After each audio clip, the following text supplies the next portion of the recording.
शहर में एक के बाद एक सुंदर लड़कियों का किडनैप हो रहा है और उनके परिजनों को पैसा दिया जा रहा है। लेकिन अजीब बात यह है कि पैसा मिलते ही पति या पिता अपनी वाइफ या बच्चों की तलाश ही नहीं करते। पर इस बार उस गैंग ने गलती से देश के सबसे बड़े एक्स गैंगस्टर की बीवी को किडनैप कर लिया और उसके बाद शुरू होता है एक अलग लेवल का खेल। तो चलो शुरू करते हैं आज की ये धमाकेदार मूवी एक्सप्लेनेशन। कहानी की शुरुआत में हम देखते हैं कि डोंग अपने दोस्त के साथ सुबह सुबह मछली बाजार में मछली डिलीवरी कर रहा होता है। तभी वहाँ एक यूनियन लीडर किसी आदमी से बकाया पैसा वसूलने के लिए उसे मारपीट कर रहा होता है। डोंग ये सब देखकर भी एक शांत लड़के की तरह मैटर इग्नोर कर देता है, क्योंकि यूनियन लीडर बहुत पावरफुल आदमी होता है। उस वक्त यूनियन लीडर जब डोंग के पास से गुजरता है तो उसकी पीठ पर थाप देते हुए बोलता है, गुड, तुम बहुत अच्छा काम कर रहे हो, इसी तरह अपना काम जारी रखो। आदमी के प्रति नफरत होने के बावजूद वह उसे रिस्पेक्ट देकर विदा करता है। उस समय हम देखते हैं कि डोंग एक और फोन पाकर बहुत जल्दी वहाँ से चला जाता है और वहाँ जाकर एक नया बिजनेस प्लान करता है। इस बार वह कोरिया से किंग क्रैब इंपोर्ट करने वाला है। तब हमें समझ आता है कि डोंग पहले ही कई बिजनेस में इन्वेस्ट कर चुका है और हर बार धोखा खा चुका है। लेकिन डोंग अब रुकने वाला नहीं है, इसलिए वह बार बार कोशिश करता है और नए जोश के साथ शुरू करने के लिए तैयार रहता है। ठीक इसी तरह इस बार भी वह कुछ पैसे लोन लेकर इस बिजनेस में फिर से इन्वेस्ट करता है। हालांकि वह जानता था कि किंग क्रैब का जहाज आने में कुछ महीने लग सकते हैं। अगली सीन में हम देखते हैं कि डोंग की पत्नी कभी सीनियर होम में सर्विस करने वाली और कभी होटल में वेटर के रूप में काम कर रही है। तब हमें समझ आता है कि डोंग के अब तक के अलग अलग बिजनेस के कारण वे पहले ही काफी कर्ज में फंस चुके हैं। इसलिए दोनों अब कड़ी मेहनत कर रहे हैं ताकि उस कर्ज से निकलने का रास्ता खोज सके। जब डोंग अपनी पत्नी के साथ रात को घर लौट रहा होता है तब उनके बातचीत में हमें पता चलता है कि डोंग का हर बार बिजनेस में नुकसान होना उसकी पत्नी को बिल्कुल पसंद नहीं है। इसके अलावा इस बार डोंग ने बिना पत्नी की अनुमति के नया इन्वेस्ट किया है। हालांकि वह अपनी पत्नी को बताना चाहता है, लेकिन उसकी पत्नी की नापसंदगी के कारण वह ये बात खुलकर नहीं कह पाता। अगली सीन में हम देखते हैं कि एक रेसिडेंशियल बिल्डिंग में कर्ज वसूलने के लिए एक बुजुर्ग आदमी पर टॉर्चर किया जा रहा है। जब बुजुर्ग आदमी पैसे देने में नाकामयाब होता है और उसे मारने का प्लान बनता है, ठीक उसी समय उसकी बेटी घर लौट आती है। बुजुर्ग आदमी की बेटी के आने पर कर्ज वसूलने वाला ग्रुप बुजुर्ग को छोड़ देता है और उसकी बेटी को किडनैप कर लेता है। तभी हमें पता चलता है कि यही ग्रुप असल में महिला ट्रैफिकिंग ग्रुप है। जब वे लड़की को लेकर जा रहे होते हैं तब डोंग की कार को पीछे से धक्का देते हैं। इसके बाद जब डोंग कार से उतरकर उन्हें रोकने की कोशिश करता है तो वे उसके साथ बुरा बर्ताव करने लगते हैं। यह देखकर डोंग की पत्नी भी कार से उतर आती है और इस सीन में महिला ट्रैफिकिंग ग्रुप का लीडर उसे पसंद कर बैठता है। ठीक उसी समय बिना कोई बात बढ़ाए ट्रैफिकिंग ग्रुप का लीडर अपने ड्राइवर को मार देता है और डोंग के पास आकर सॉरी बोलकर चला जाता है। मतलब समझ ही रहे हो। अब देखो ये अगला क्या प्लान करेगा। खैर, अगले दिन सुबह डोंग यूनियन लीडर के पास जाता है अपना बकाया पैसा लेने के लिए, लेकिन लीडर बताता है कि अभी पैसे नहीं दे पाएंगे, बाद में आओ। डोंग की जिद के चलते यूनियन लीडर उसे सिर्फ 2000 रुपए देता है और डोंग वहाँ से चला जाता है। लेकिन इस बार डोंग को लौटते ही एक बुरी खबर मिलती है। उसे पता चलता है कि जहाज गलत रास्ते पर जाकर चीनी बॉर्डर पार कर चुका है, जिस वजह से चाइना सरकार ने जहाज को रोक दिया है। इसका मतलब है कि अब जहाज आने में और भी देर होगी। सुनकर डोंग के सिर पर जैसे डूनिया टूट पड़ा। इसके बाद हम देखते हैं कि डोंग जिस इंस्टीट्यूशन से लोन लिया था वह डोंग की पत्नी के पास एक लीगल नोटिस भेजती है। नोटिस में लिखा होता है कि अगर लोन नहीं चुकाया गया तो उनका घर और कार बेच दी जाएगी। ये देखकर डोंग की पत्नी का मूड खराब हो जाता है और वह बाहर चली जाती है। दूसरी तरफ आज उसकी पत्नी का बर्थडे होने के कारण डोंग उसे सरप्राइज देना चाहता है, इसलिए वह अपनी पत्नी को शहर के एक बड़े रेस्टोरेंट में डिनर के लिए इन्वाइट करता है और वहाँ महंगे खाने के साथ इंतजार करने लगता है। इसके बाद डोंग की पत्नी वहाँ पहुँचती है और लोन और नए बिजनेस के बारे में सवाल करती है। डोंग तब कहता है, आज तुम्हारा बर्थडे है, हम इस बारे में बाद में बात करेंगे। ये कहते हुए दोनों के बीच थोड़ी झगड़ा हो जाती है। तब डोंग अपनी पत्नी को और सरप्राइज देने के लिए बर्थडे का केक लेने जाता है, लेकिन लौटकर वह देखता है कि उसकी पत्नी अब रेस्टोरेंट में नहीं है। फिर उसे लगता है कि शायद गुस्सा होकर वह चली गई, इसलिए वह भी निराश होकर घर लौट आता है। डोंग उस दिन घर लौटे लौटते रात हो जाती है और घर के सामने पहुंचकर देखता है कि 2 कारों की एक्सीडेंट के कारण रास्ता ब्लॉक हो गया है और वह वहीं इंतजार करने लगा है। लेकिन तब तक वह यह नहीं समझ पाया कि इसी बीच उसके घर में जिंदगी की सबसे दुखद घटना घट रही है। उसके घर में महिला ट्रैफिकिंग ग्रुप के मेंबर्स आ चुके हैं उसकी पत्नी को किडनैप करने के लिए, और सड़क पर हुई एक्सीडेंट भी उनका प्लान किया हुआ ड्रामा था ताकि इस समय कोई भी उसके घर तक पहुंच न सके। इसके बाद डोंग घर लौटकर अपनी पत्नी से सॉरी बोलते बोलते अंदर आता है, लेकिन इस बीच किडनैपर्स उसकी पत्नी को वहां से उठा ले गए होते हैं।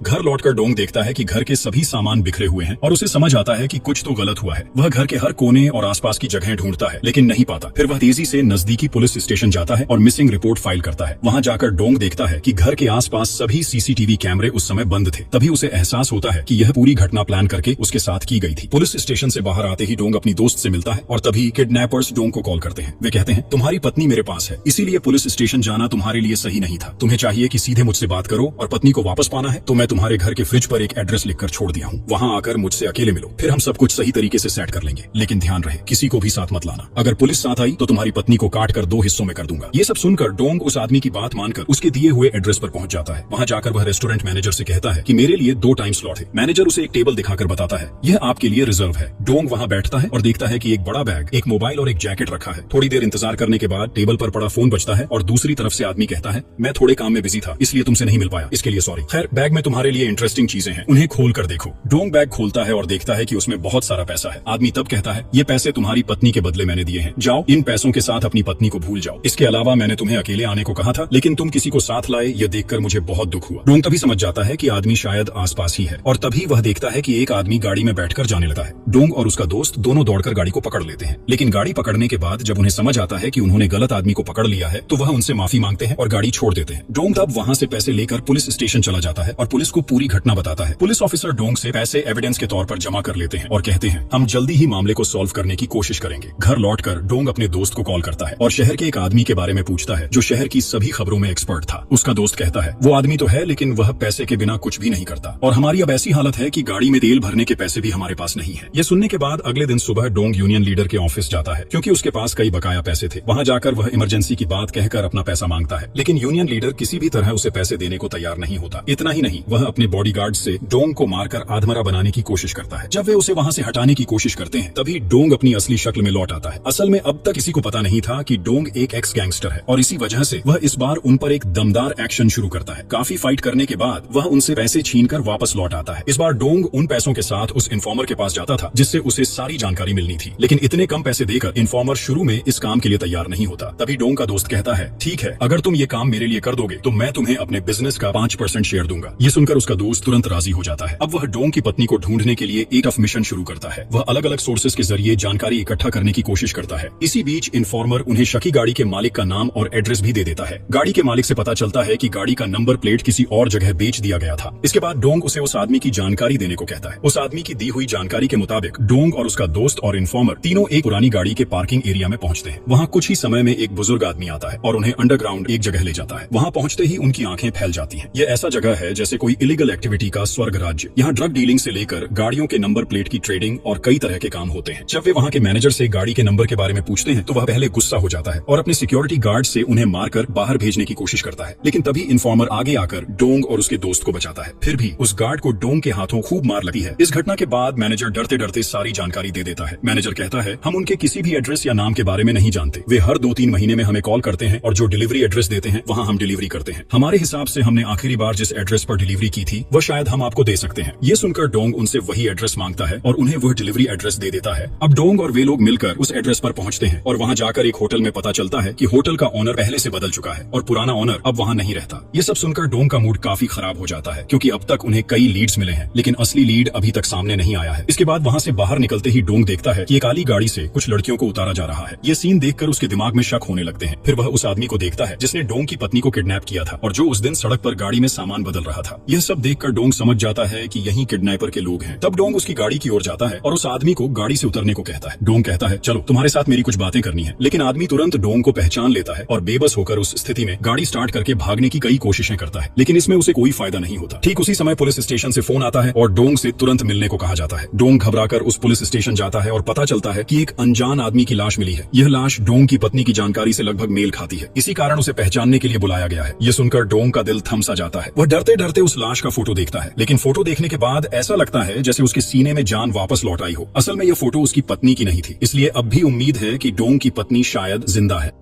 इसके बाद जब वह पुलिस स्टेशन से लौटा है, ठीक उसी समय वह कई मिसिंग न्यूज की फोटो देखता है। इसके बाद डोंग उस आदमी से मिलने जाता है जिसकी पत्नी भी 2 साल पहले किडनैप हुई थी और हाल ही में उसकी मौत हो गई थी। वहां जाकर डोंग को पता चलता है कि उसकी पत्नी के समय भी किडनैपर्स ने उससे बहुत सारा पैसा दिया था। आदमी शुरू में पैसे लेता था, लेकिन बाद में किडनैपर्स को पकड़ने के लिए उसने बहुत कोशिश की और उनके बारे में ढेर सारी जानकारी इकट्ठा की। ये सब जानकारी वह डोंग को देता है और कहता है, अब मुझे इसकी जरूरत नहीं है, उम्मीद है कि अब तुम्हें इसकी जरूरत पड़ेगी। इसके बाद जब डोंग वहां से लौट रहा था, ठीक उसी समय वह आदमी छत से गिरकर मर जाता है। फिर डोंग जब उस फाइल को खंगालता है तो उसे एक फाइनेंशियल कंपनी का बिजनेस कार्ड मिलता है। उसे पढ़ते ही डोंग को लगता है कि यह फाइनेंशियल कंपनी का बिजनेस कार्ड पहले भी किसी ने उसे दिया था। ऐसे सोचते सोचते अचानक उसे उस दिन की याद आ जाती है। उसे याद आता है कि रात में घर लौटते समय उनकी गाड़ी को टक्कर लगी थी और ड्राइवर ने उसे कार्ड दिया था। ये सब जानने के बाद डोंग को अब साफ समझ में आता है कि फाइनेंशियल कंपनी के पीछे वे महिला बिजनेस में लगे हैं। ये सब जानने के बाद डोंग तुरंत फाइनेंशियल कंपनी में जाता है और मैनेजर से मिलता है। डोंग मैनेजर से कुछ समय बातें करता है और फिर उसके बॉडीगार्ड को मारकर मैनेजर को बंधक बनाकर ले आता है। डोंग उसे खूब पीटने के बाद भी कोई जानकारी नहीं निकाल पाता। लेकिन इसी बीच महिला किडनैपर ग्रुप का लीडर उसे फोन करता है और वीडियो कॉल में कहता है, मैनेजर ने तुम्हें सारी जानकारी जरूर दी होगी। मुझे पता है कि उसका पेट किसी बात पर टिकता नहीं, इसलिए अब तुम उसे अभी मारो, वरना मैं तुम्हारी पत्नी को मार दूंगा। डोंग इस काम को करने से मना कर देता है। इसके बाद वह आदमी डोंग की पत्नी को पानी में डुबोने लगता है और कहता है, देखते हैं पहले कौन मार पाता है। ये सब देखकर और कोई रास्ता न देखते हुए डोंग उस मैनेजर का गला दबाकर उसे मार देता है। इसके बाद मैनेजर कहता है, ठीक है तो फिर तुम मुझे मेरा पैसा वापस दो, मैं तुम्हारी पत्नी को वापस दे दूंगा। ये कहकर वह फोन काट देता है। लेकिन तभी पता चलता है कि डोंग ने असल में आदमी को मारा नहीं था, उसे गला दबाकर केवल बेहोश किया गया था। फिर जब वह होश में आता है, मैनेजर सभी डिटेल बताता है। मैनेजर कहता है कि उनका पहला कॉन्टैक्ट एक दूध वाले के जरिए हुआ था और पैसे के लिए वे किसी भी काम को कर सकते हैं। वे महिला किडनैपर्स के साथ इंसानों के अंग तक बेच देते हैं। लेकिन सबसे चौंकाने वाली बात यह है कि किडनैप्ड महिलाओं के पेरेंट्स पैसे मिलने के बाद भी उन लड़कियों को वापस नहीं लेते। इसके बाद मैनेजर उन्हें पॉसिबल एड्रेस बताना शुरू करता है। इसी बीच डोंग के सामने नया चैलेंज आता है, क्योंकि वह आदमी उसकी पत्नी को वापस करना चाहता है, लेकिन इसके बदले में जो पैसा दिया गया था वह वापस चाहता है। लेकिन यह पैसा तो असल में डोंग के पास नहीं है। पैसा तो उसने उस दिन पुलिस स्टेशन में जमा कर दिया था। अब पुलिस स्टेशन से पैसा कैसे लाया जाए ये उसके लिए सोचना होगा। ठीक उसी समय उनका इन्फॉर्मर दोस्त कहता है, ठीक है मैं इस मामले को देख रहा हूँ। इसके बाद वे तीनों पुलिस स्टेशन जाते हैं और डोंग नीचे गाड़ी में इंतजार करता रहता है। डोंग का दोस्त और इन्फॉर्मर स्टेशन के अंदर जाते हैं और एविडेंस की जिम्मेदारी वाले ऑफिसर से कहते हैं, यह शहर का नया प्रोसिक्यूटर है और वह इस एविडेंस के पैसों को कोर्ट में पेश करने आया है। ये सब सुनकर इंचार्ज पैसे देने ही वाला था, लेकिन तभी शक होने पर ड्यूटी ऑफिसर फोन करके पता करता है कि ये लोग असल में फेक हैं। इसके चलते अब दोनों को ही रोक लिया जाता है। डोंग ये देखकर कि उनके आने में लेट हो रही है समझ जाता है कि उन्हें जरूर कोई प्रॉब्लम हुई है। फिर वह चालाकी से पार्किंग एरिया की एक गाड़ी को ब्लास्ट कर देता है। इस ब्लास्ट के बाद सभी लोग आंख देखकर इधर उधर भागने लगते हैं। इसी बीच दोनों फेक लोग पैसे लेकर भाग जाते हैं। दूसरी तरफ हम देखते हैं कि डोंग की पत्नी जहां बंदी है वहां एक लड़की पर टॉर्चर हो रहा है। ये सब देखकर डोंग की पत्नी किसी के पीछे से लात मारकर उस लड़की को लेकर वहां से भागने की कोशिश करती है, लेकिन चूंकि यह एक बंद कमरा है इसलिए वहां वे फंसे रह जाते हैं और वह आदमी गुस्से में उस लड़की को चोट पहुंचाता है और उसे बेहोश कर देता है। इसके बाद उनका लीडर लोकेशन पर आता है और लड़की को बेहोश देख अपने वर्कर पर बहुत गुस्सा होता है और उसे जमकर पीटकर बेवजह चोटिल कर देता है। लेकिन ठीक उसी समय डोंग उसे कॉल करता है और बताता है, तुम्हारा पैसा रेडी है, मुझे बताओ कहाँ आना होगा। ये सुनकर लीडर काफी शॉक हो जाता है। फिर वह पूछता है, अच्छा तुमने पैसा कैसे जुगाड़ किया? खैर जो भी तरीका हुआ मुझसे कोई फर्क नहीं पड़ता, मैं तुम्हें एड्रेस देता हूँ, वहाँ तुम आओ। ये कहते हुए वह अपने बॉडीगार्ड से कहता है कि यहाँ आते ही पैसे लेने के बाद दोनों को मार दिया जाए। ठीक उसी समय हम देखते हैं कि डोंग की पत्नी और एक और महिला मिलकर खिड़कियां की स्क्रू खोलकर खिड़कियां तोड़ने की कोशिश कर रही हैं। उस समय वहां मौजूद एक गार्ड उन्हें रोकने की बहुत कोशिश करता है, लेकिन दूसरी लड़की उसे चोट पहुंचाती है और डोंग की पत्नी को बाहर निकलने का मौका देती है। डोंग की पत्नी खिड़की से पास वाले बिल्डिंग की छत पर जाती है और फिर तेजी से सड़क पर आकर किसी कार से उसे चढ़ने की रिक्वेस्ट करती है। इसके बाद वह नजदीकी पुलिस स्टेशन की तरफ निकल जाती है। दूसरी तरफ महिला ट्रैफिकिंग ग्रुप का लीडर वहां पहुंचता है और डोंग की पत्नी के भाग जाने को देखकर बहुत गुस्सा हो जाता है, इसलिए वह तुरंत निकलता है उसे फिर से पकड़ने के लिए। इस बार जब डोंग की पत्नी की कार ट्रैफिक जाम में फंस जाती है तो वह और इंतजार न करते हुए दौड़कर पुलिस स्टेशन जाने की कोशिश करती है। ठीक उसी समय लीडर आता है और उसे फिर से पकड़ लेता है। इसी बीच डोंग और उसके दोस्त मिलकर उसकी ढूंढते ढूंढते लीडर के अड्डे पर पहुंच जाते हैं। वहां पहुंचकर अड्डे के मेन गेट पर ताला देख डोंग गेट तोड़कर अंदर घुस जाते हैं। यहाँ घुसकर डोंग अपने रुकावट डालने वाले सिक्योरिटी गार्ड्स को एक के बाद एक मारता है और हर रूम ढूंढते ढूंढते चेक करता है। अपनी पत्नी के लिए ये काम करते समय ठीक उसी समय देखा जाता है कि डोंग की एक पंच से ऑफिस की बिल्डिंग हिलने लगी है। ऐसा लगता है जैसे 8.3 मैग्नीट्यूड का भूकंप हो रहा हो। ऑफिस के अंदर मौजूद दोनों लोग बहुत डर जाते हैं और दरवाजा बंद करने की कोशिश करते हैं। फिर दरवाजा लॉक करने के बाद कान लगाकर सुनते हैं कि बाहर का माहौल कैसा है। ठीक उसी समय एक पंच मारकर दरवाजा तोड़ते हुए डोंग उनके चेहरे पर चोट करता है। डोंग दरवाजा तोड़कर अंदर घुसता है और अंदर मौजूद दोनों को मारना शुरू कर देता है। इसी बीच हम देखते हैं कि एक आदमी अपने पैरों की चालाकी से डोंग को 2-3 बार चोट पहुंचाने की कोशिश करता है, लेकिन सामने जब डोंग होता है तो ये 2-3 बार हाथी पर गोली चलाने जैसे लगते हैं। इसके बाद क्या होता है यह आप समझ ही सकते हैं। इसके बाद डोंग के दोस्त बिल्डिंग के बाहर खड़े होकर ट्रैफिकिंग ग्रुप का एक बड़ा कंसाइनमेंट पकड़ लेते हैं और वहां से कई लड़कियों को बाहर ले जाते हैं। दूसरी तरफ देखा जाता है कि डोंग अभी भी बिल्डिंग के हर कमरे में ढूंढते हुए ढूंढ कर रहा है और वहां मौजूद सिक्योरिटी गार्ड्स के साथ उसकी लड़ाई चल रही है। इसी बीच ग्रुप का लीडर का बड़ा बॉडीगार्ड वहां आता है, लेकिन डोंग उसके साथ एक जोरदार लड़ाई शुरू करता है। आप समझ ही सकते हैं कि प्यारे लोग खोने का गम कितना क्रूर हो सकता है, इसलिए डोंग के पास इन सब देखने का टाइम कहाँ है। वह उसे इतनी जोरदार लड़ाई होता है कि लड़ाई करते करते वह आदमी पूरी तरह बेहोश हो जाता है। दूसरी तरफ हम देखते हैं कि डोंग के दोस्त उस कंसाइनमेंट को पकड़ने के बाद पुलिस को खबर देते हैं और पुलिस आकर सभी को बाहर ले जाते हैं। ठीक उसी समय डोंग एक कार लेकर वहां जल्दी पहुंचता है। अब हम देखते हैं कि डोंग वहां से आते हुए रास्ते में लीडर की कार उसके सामने आ जाती है। लीडर उसे देखकर अपनी कार लेकर तुरंत पीछे हटता है। फिर एक लंबा समय तक वे सड़क पर कार लेकर लड़ाई करते हैं और एक दूसरे की कार के साथ एक टफ लेवल की रेस शुरू हो जाती है। इसी बीच लीडर डोंग को कमजोर करने के लिए खिड़कियां दिखाकर उसकी पत्नी को दिखाता है और ठीक उसी समय समझ आता है कि लीडर की कार में ही डोंग की पत्नी है। फिर भी इस कार के साथ लड़ाई चलती रहती है। कुछ दूरी जाने के बाद दोनों के टकराने से डोंग की कार उलटकर सड़क पर गिर जाती है और लीडर की कार वहीं रुक जाती है। यहाँ लीडर सोचता है कि डोंग शायद मर गया या कमजोर हो गया है, इसलिए वह अपनी कार से एक उल्हाड़ी लेकर उसे मारने आता है, लेकिन वहां जाकर उल्टा हालात होता है। लीडर शुरू में थोड़ी जल्दीबाजी करता है, लेकिन बाद में डोंग उसे पकड़कर जमकर लड़ाई करता है। फिर डोंग अपनी पत्नी के पास जाता है और ठीक उसी समय पुलिस वहां पहुंच जाती है। पुलिस आकर आकर इस पूरे गैंग को अरेस्ट कर लेती है। इसके बाद हम देखते हैं कि खबरों में डोंग के उस जहाज की बात कही जा रही है। ये जहाज पहले ही चीन और कोरिया सरकार के बिचवाला से केन्या पहुंच चुका है। इसका मतलब है कि इस मिशन के अलावा अब डोंग जो बिजनेस करना चाहता था वह भी सक्सेस होने वाला है। फाइनल सीन में हम देखते हैं कि जहाज के पहुंचने के बाद कोरिया में डोंग का एक बड़ा रेस्टोरेंट बिजनेस बन चुका है, जहां उसके 2 दोस्त पार्टनर के रूप में हैं और वह अपनी पत्नी के साथ अपने रेस्टोरेंट में उसकी बर्थडे पार्टी सेलिब्रेट कर रहा है। इसी तरह एक सुंदर मोमेंट के साथ ये शानदार मूवी यहीं खत्म होती है।